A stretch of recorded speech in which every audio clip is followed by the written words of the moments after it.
lot of this isn't going to make sense to you, and I'm sorry about that.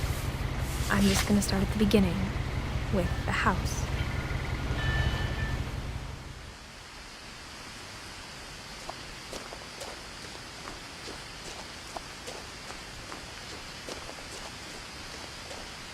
I lived here until I was 11, but I wasn't allowed inside half the rooms.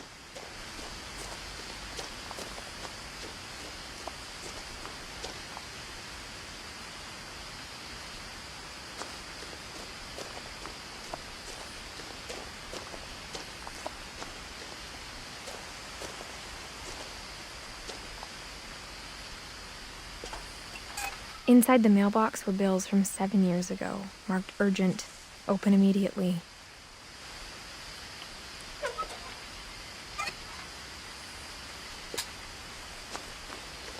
I hadn't been back since my brother Lewis's funeral.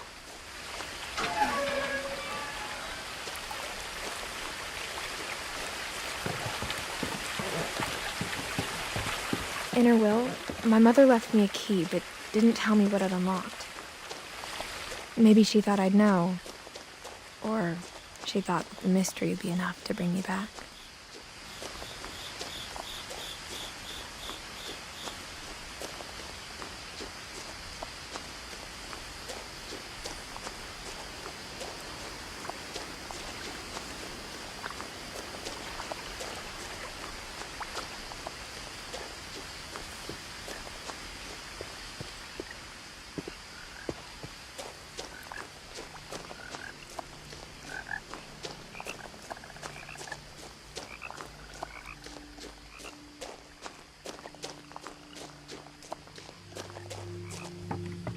The woods around the house have always been uncomfortably silent, as if they're about to say something but never do.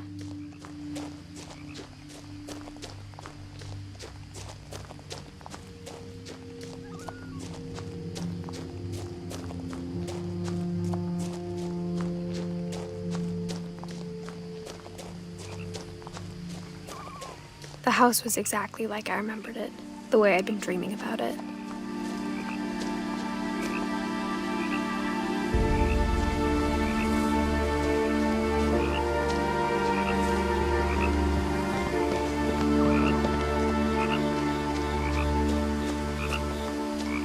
As a child, the house made me uncomfortable in a way I couldn't put into words.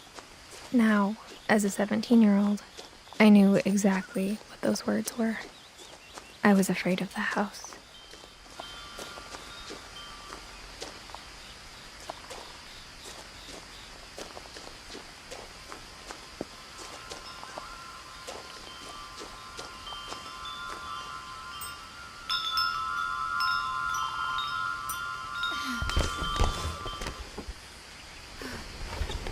Crawling through the doggy door used to be a lot easier when I was 11.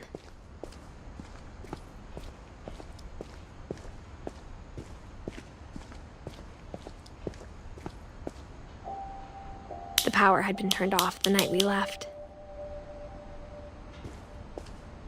For the first time in years,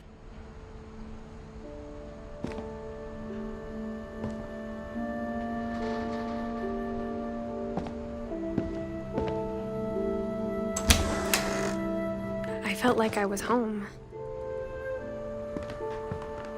But instead of a family, there were just memories of one. Like how only one restaurant would deliver to our house, so we had Chinese a lot. Or how after Lewis started working at the cannery, we all got sick of eating salmon. Except our cat, Molly.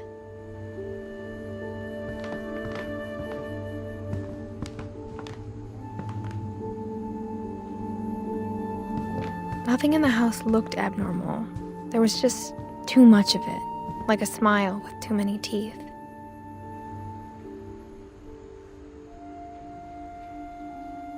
Great-Grandpa Sven built a music box for Barbara, along with the rest of the house.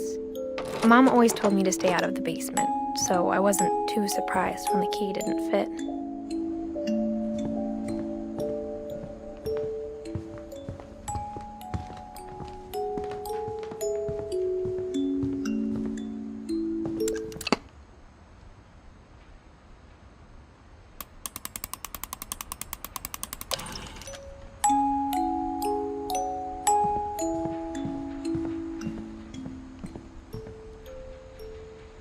A lot of things got left behind in the whirlwind of that last night. Edie told me once that every finch who ever lived is buried somewhere in the library.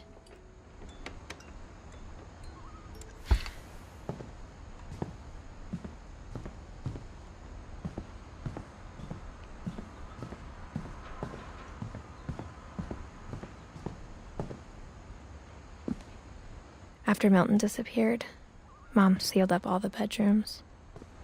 Then Edie retaliated and drilled peepholes. Whenever people ask me about my family, the first thing they always want to know about is Barbara.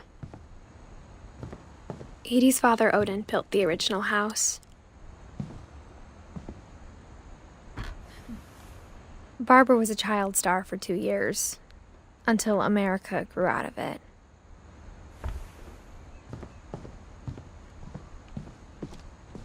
Mom must have locked the third-floor stairs on the night we left.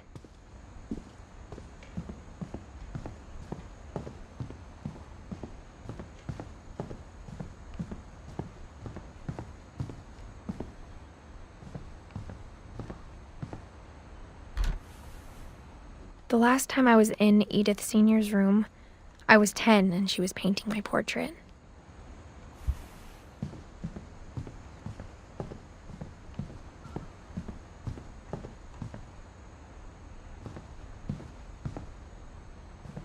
I spent a lot of time playing in Great Uncle Walter's room. Louis told me there were secret passages, but I never believed him.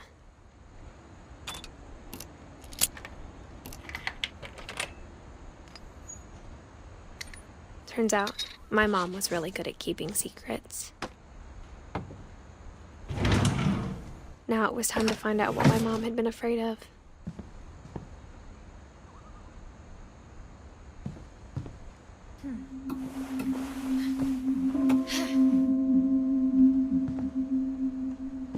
Reading this, maybe it sounds like I had a plan.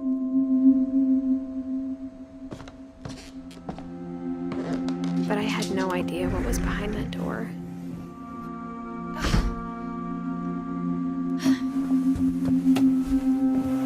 Just like I had no idea where all this was gonna lead.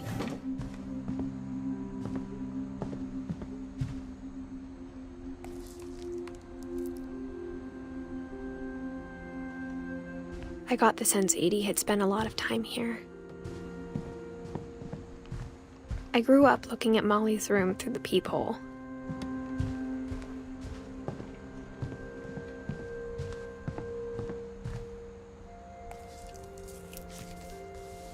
December 13th, 1947. Dear Diary, I'll be gone soon, but I wanted to tell somebody about what's gonna happen. It started when Mom sent me to bed without dinner. I woke up and I was starving, so I looked around for something to eat.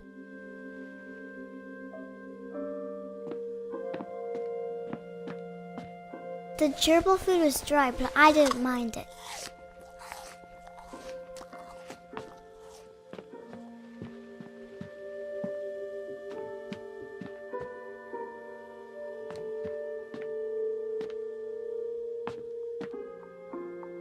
My Halloween candy was all gone.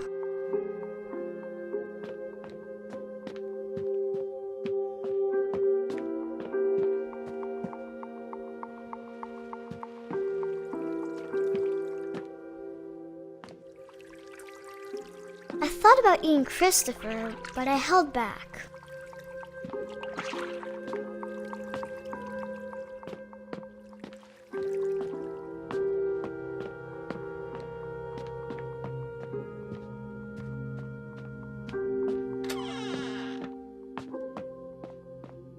I kept eating and eating.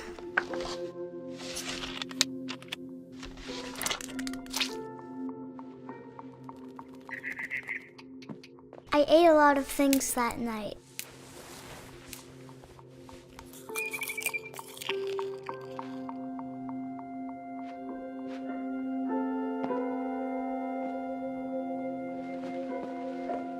Then I heard chirping outside my window.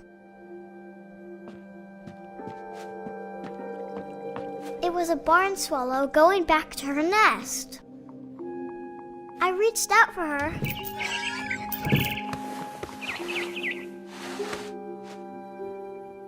And suddenly, I was a cat.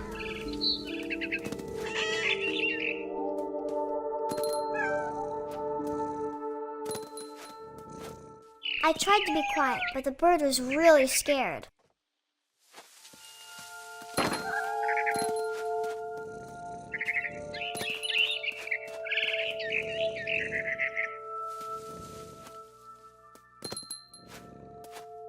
Mom and Dad didn't even look at me.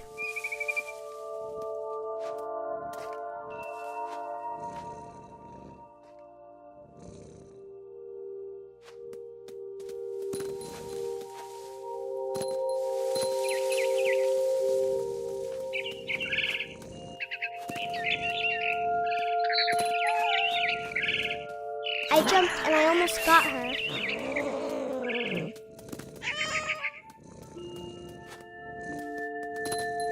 I could tell she was getting really tired.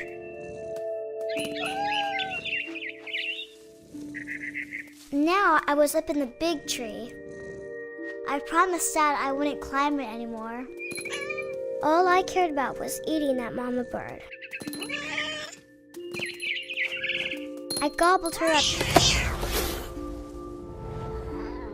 And suddenly, I was an owl. First, all I heard was the wind. Then I heard little teeth nibbling in the grass.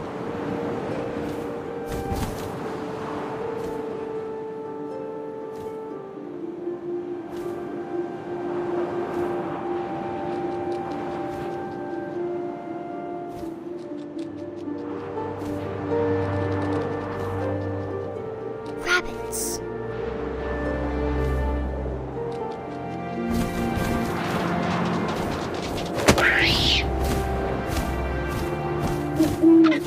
I imagined his face looking up and seeing mine through my talons. I swallowed him up, and I didn't chew one bit. Then I flew off to find something bigger.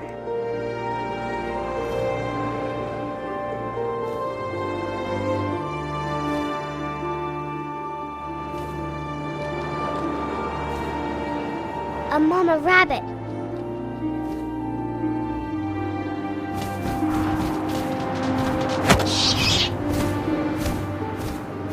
She was almost too big to carry. I started choking, but I couldn't stop eating. And suddenly, I was a shark.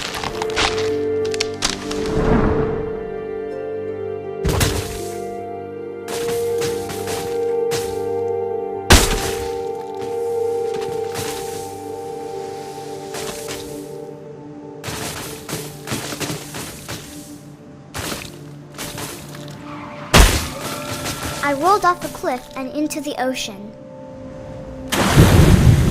Now, I was hungrier than ever.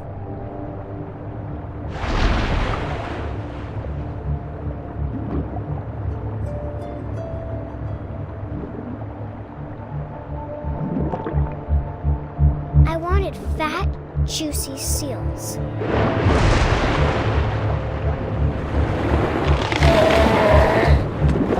Tore off her flipper, and it tasted really good.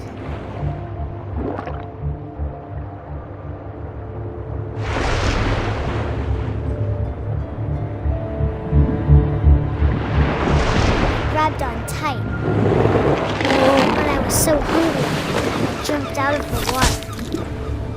When I opened my eyes, everything had changed.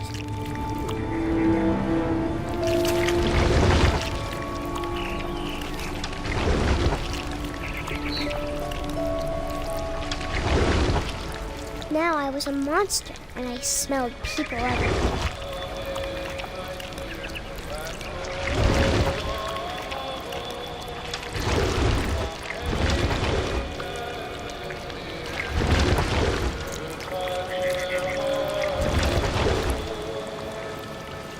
I was big, but I moved real quiet.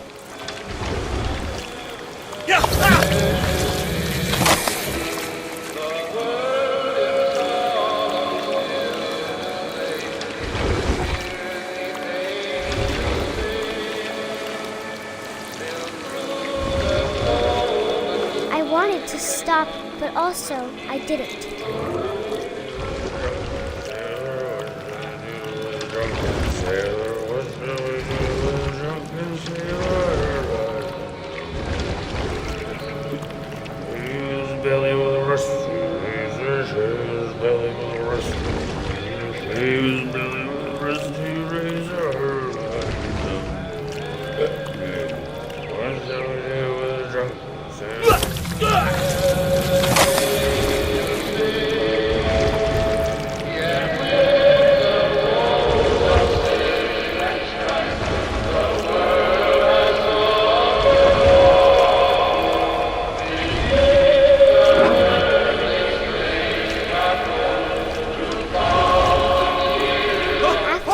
Passenger, I was still hungry. And across the water, I smelled something new. Something I had to have, so I swam towards it.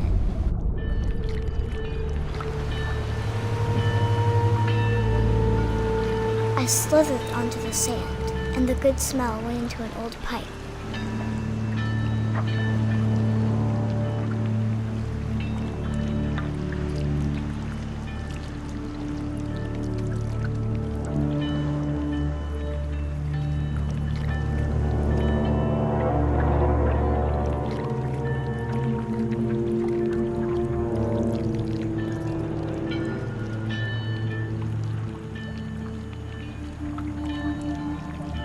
I got closer and closer.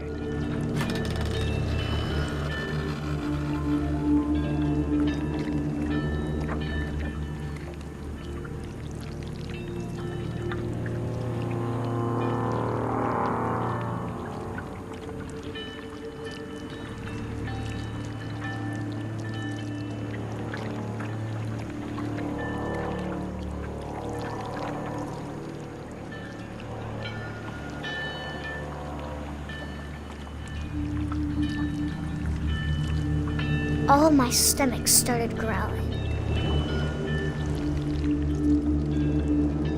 And suddenly, I was me again. I held my breath for a long time, but I couldn't hear anything. I think it's waiting for me to fall asleep. But it's not going to wait much longer. It needs to feed, and we both know I will be delicious.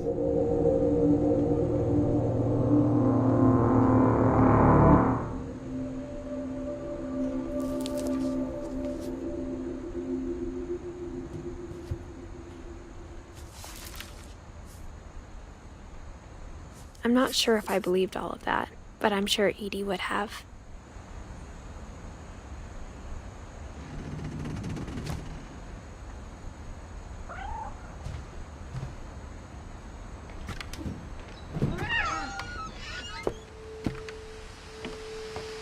This will be obvious later, but my mom never told me any of these stories.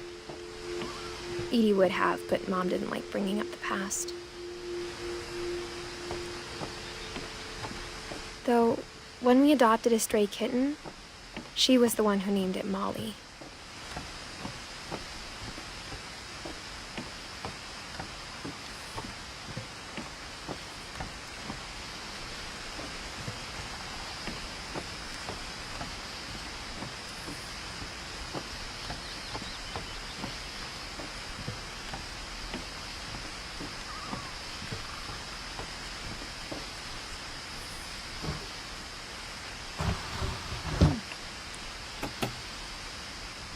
I spent a lot of time in Great-Grandma Edie's room.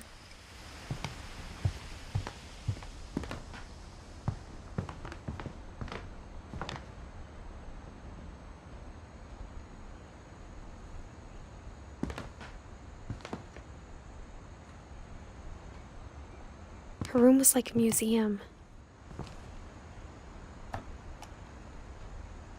For 500 years, the finches have been famous throughout Norway for their fortune and misfortune.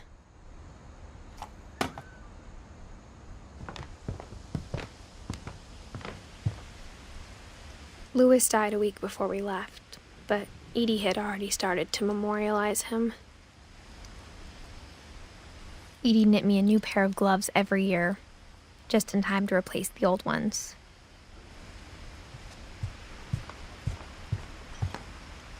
Edie gave a big interview about a mole man living under the Finch house. My mom was furious. I hadn't thought of myself as Edith Jr. for a long, long time.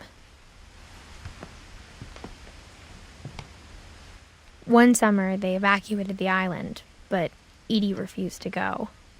For a few weeks, she was a celebrity.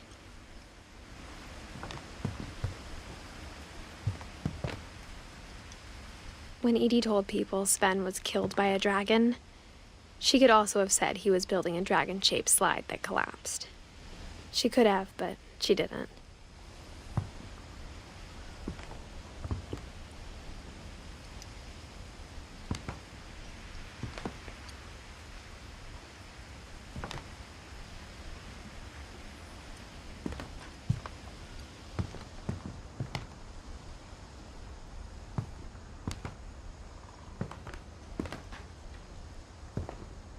Even in your 90s, sometimes Edie seemed a lot younger than my mother. The only trace Grandpa Sam's first wife, Kay, left on the house was the pink bathroom. It was a pretty big trace.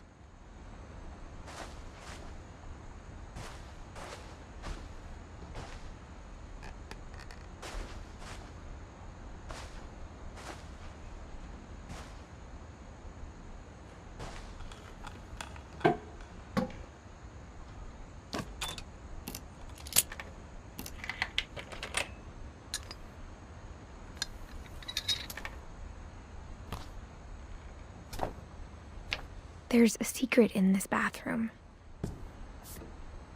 It's in the last place you would look. It isn't in the cupboard. It's hidden in this book.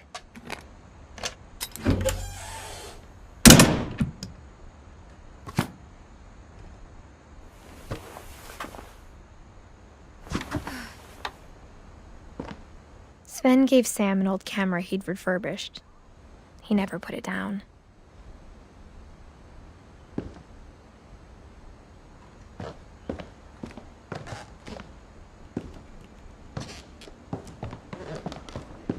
From the paintings on the wall, it was clear my brother Milton had been here before me.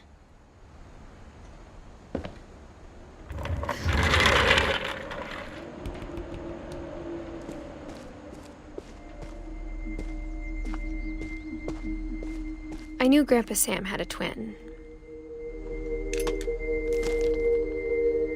and that he never talked about him.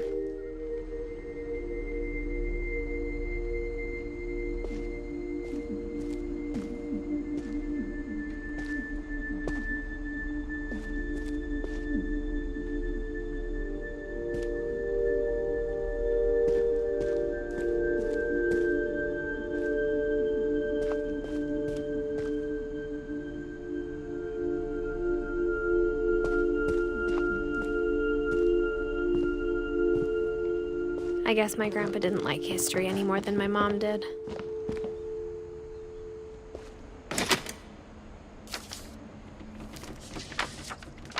How I Want to Remember My Brother by Sam Finch. The thing I remember is that when he made up his mind, that was it. My brother said he'd die before he ate another mushroom, and he did. At Barbara's funeral, we swore we'd never be afraid again, and he wasn't. I think Calvin always wanted to fly. Sam! Calvin! Dinner's ready! Coming! But that day, he finally made up his mind to do it. I told him going around was impossible. Maybe if I hadn't said that. Calvin! I'm not gonna tell you again! Maybe if the wind hadn't picked up. Then maybe he'd still be here. But I doubt it. I think he'd already made up his mind. That's what I want to remember about my brother.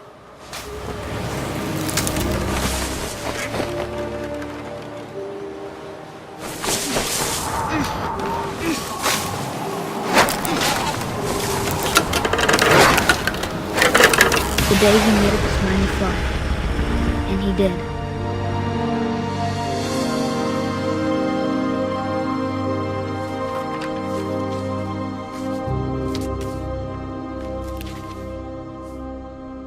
Calvin's story felt strangely familiar. When I was younger, I remember trying to do the exact same thing.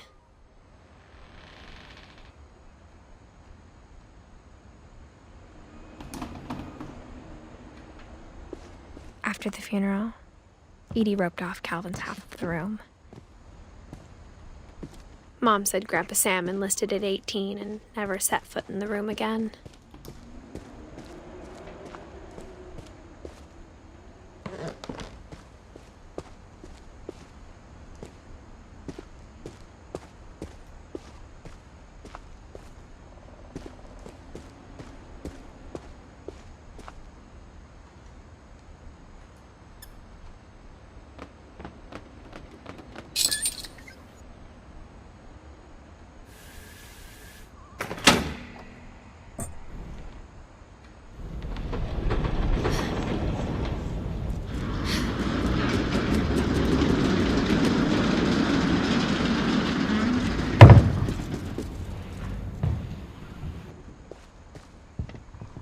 The passages were a pretty tight fit. They'd obviously been built for smaller hands and bellies.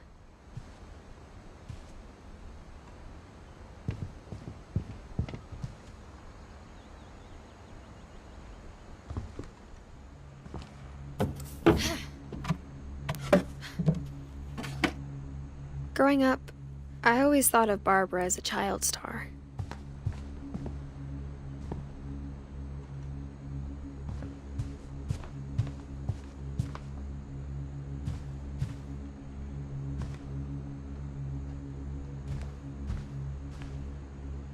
I never thought about how hard it must have been for her afterwards.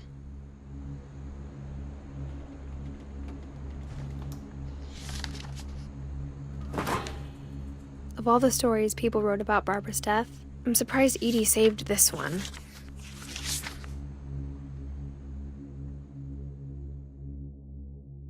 Old Jack here with another ghastly tale inspired by America's most unfortunate family.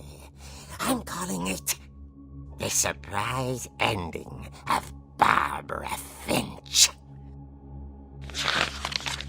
As a child star, Barbara was famous for her scream.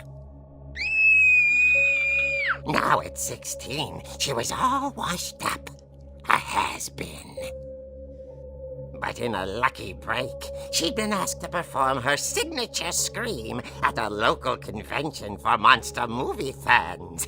It was just the boost her career needed. Unfortunately, her scream hadn't aged well. Getting better. I think you just need the right motivation. Her biggest fan and current boyfriend, Rick, was about to demonstrate when... Now that was a great scream. It was Barbara's father, Sven. He'd slipped into a table saw and had to be rushed to the emergency room. So Barbara got stuck babysitting her youngest brother, Walter. Her convention comeback was cancelled. Okay, I'm hearing frustration, but I'm not hearing terror. What if I tried... A gang of hoodlums in Halloween masks have been terrorizing Orcas Island tonight. Police are urging residents to... That came from the basement. You're right! Also, I loved your delivery on that. Why is your basement door locked? Because my dad likes making puzzles and secret passages. There's a key hidden in the music box. The secret is to keep winding and winding until finally the key pops out. Thanks, babe. I'll be back in a sec. 20 minutes later, Rick hadn't returned. So Barbara went to look for him, right on cue. She reached for the music box. and as she wound the key, she listened for Rick, but the house was silent.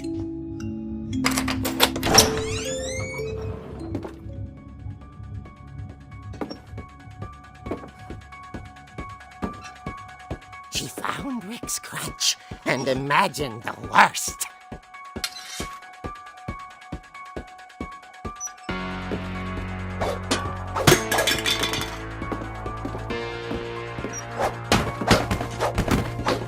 The gang's leader is the infamous Hookman killer, Dr. Carl Hamill, who impaled and then ate his family 10 years ago tonight.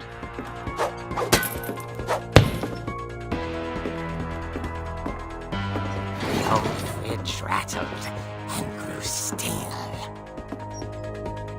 Oh dear! Oh! Rick? Barb, relax. I was just trying to scare you to help you find your scream. Well, I'm not scared, Rick. I'm furious. Then act furious. All I'm getting from you now is that you're hurt and confused and She threw him out, but she kept a little something to remember him by. Barb, have you seen my other crutch? And she was still holding it when she fell asleep watching the late picture show. Hours later... Barbara! Walter, what's going on up there? Ah! Okay, I'm coming up, but if this is a trick, you're dead, Walter.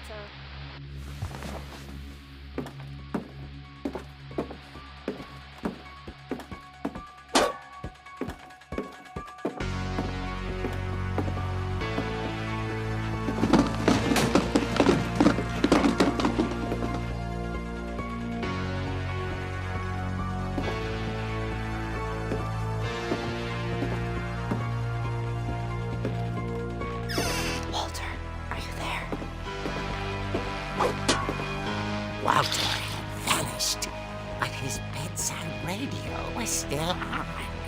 Orcas Island police describe the man as 6 feet tall, with a steel hook for a hand. Residents are urged to lock all doors and windows and notify the police of any suspicious activity. Barbara turned, saw the hook man, and was speechless. He was quite smashing. And he was. He couldn't get enough of Barbara. Okay, Barbara, there's gotta be another way out of here.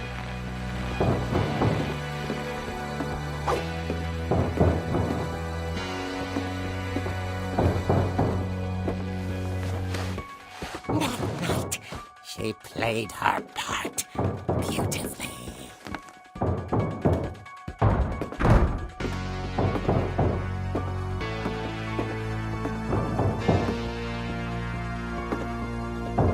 Molly's door hadn't been opened in years. The hinges groaned.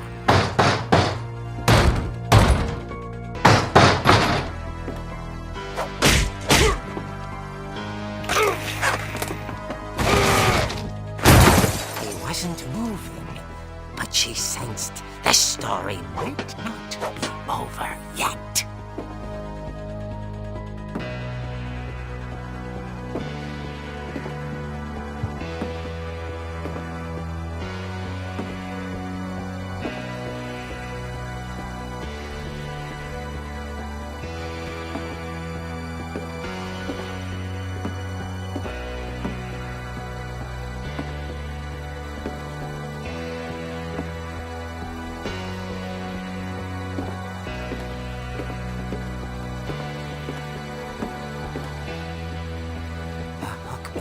Had vanished.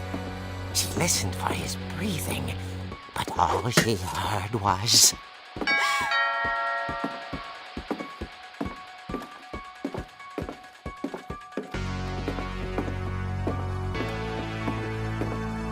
At the door, she heard whispering. It was coming from inside the house.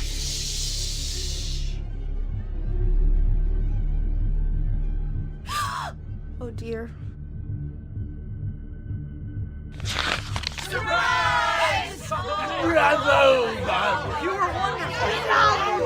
The monsters had come to surprise her. For Barbara, it was a dream come true. Then she saw what kind of monsters they were, and she realized what was about to happen. She was going to be famous. And with her final breath, Barbara Finch gave the performance of her life.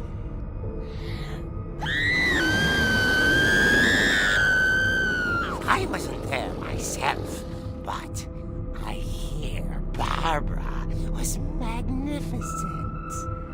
Poor girl. She had a taste for stardom. But unfortunately, so did her fans. Of course, the police blamed it all on poor Rick, who disappeared the same night. And little Walter? Hiding under his bed the whole time. He took it all pretty hard, but that's another story. As for Barbara, tucked inside the music box was all they ever found of her. Her ear. Now that's what I call a real eerie tale.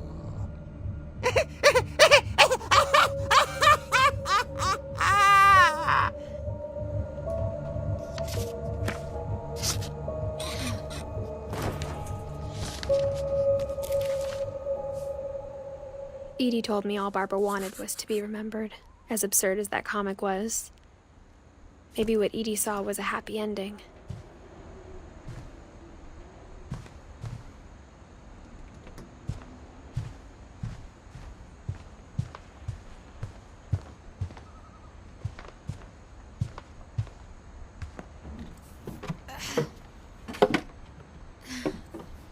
I guess now I know why Mom didn't like me playing with the music box.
Mom said the basement was off limits, unless I wanted another tetanus shot. I saw Edie sneak down to the basement once, carrying packages. I thought maybe she was hiding presents. It turned out she was hiding a lot more than that.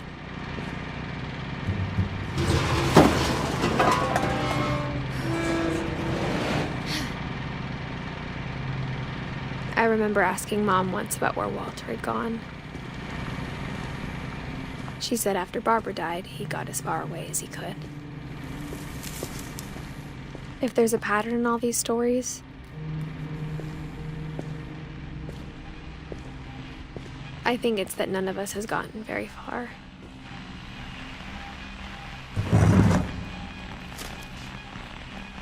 Goodbye, everyone. I can't believe I've been down here for 30 years. On that first day, after the shaking started, I didn't think I'd survive a week.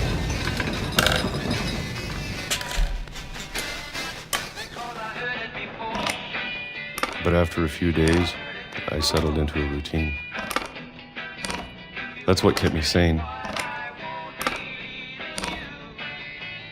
Having a schedule, living for today.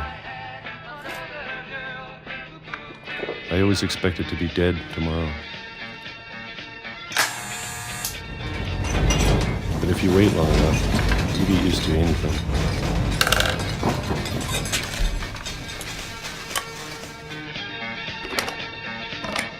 Even a monster on the other side of the door starts to feel normal. Almost friendly.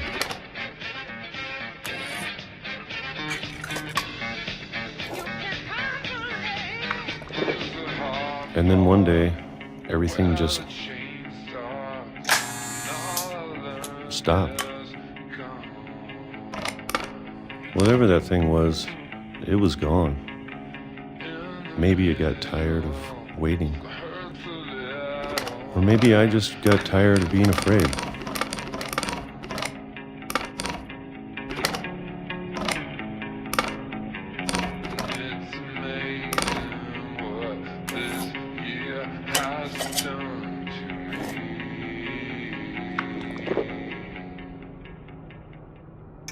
It's been a week now, the longest in 30 years. I'm done waiting. I have to leave while I still can.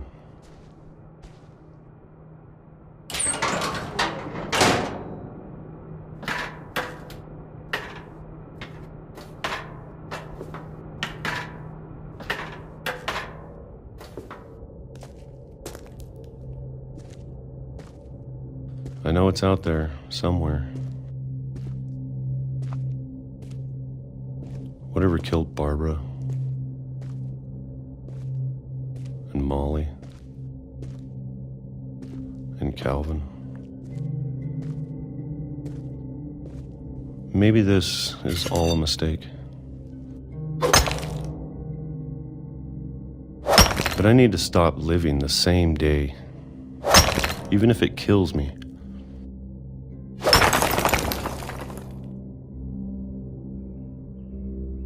Whatever's out there, I want you to know I'm ready for it. I'm going to appreciate all of it, especially the food. I don't mind if I only have a year left, or a month, or a single week. I'd be happy with one new day.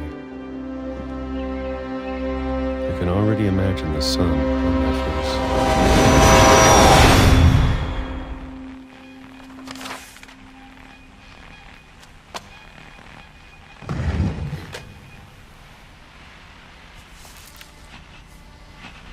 Walter died when I was 6. I can't believe my mom never told me he was down here. I'm sure my mom was trying to protect me.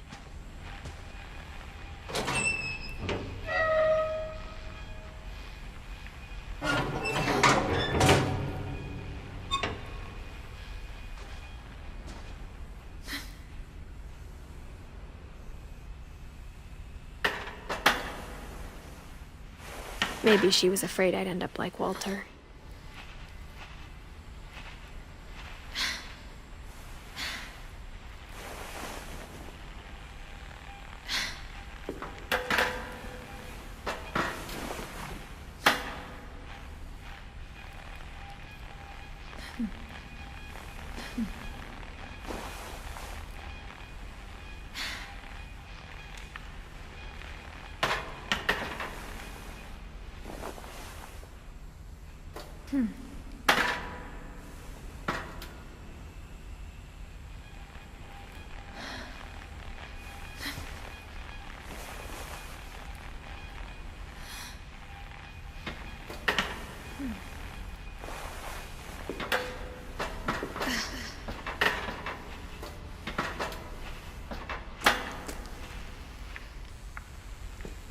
But if she never told me about an uncle under the house,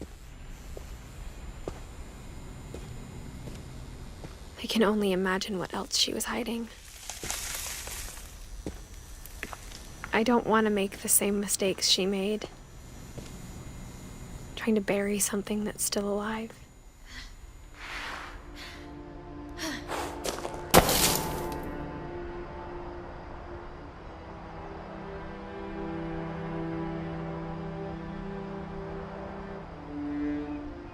Now that there's only one of us left, or maybe two,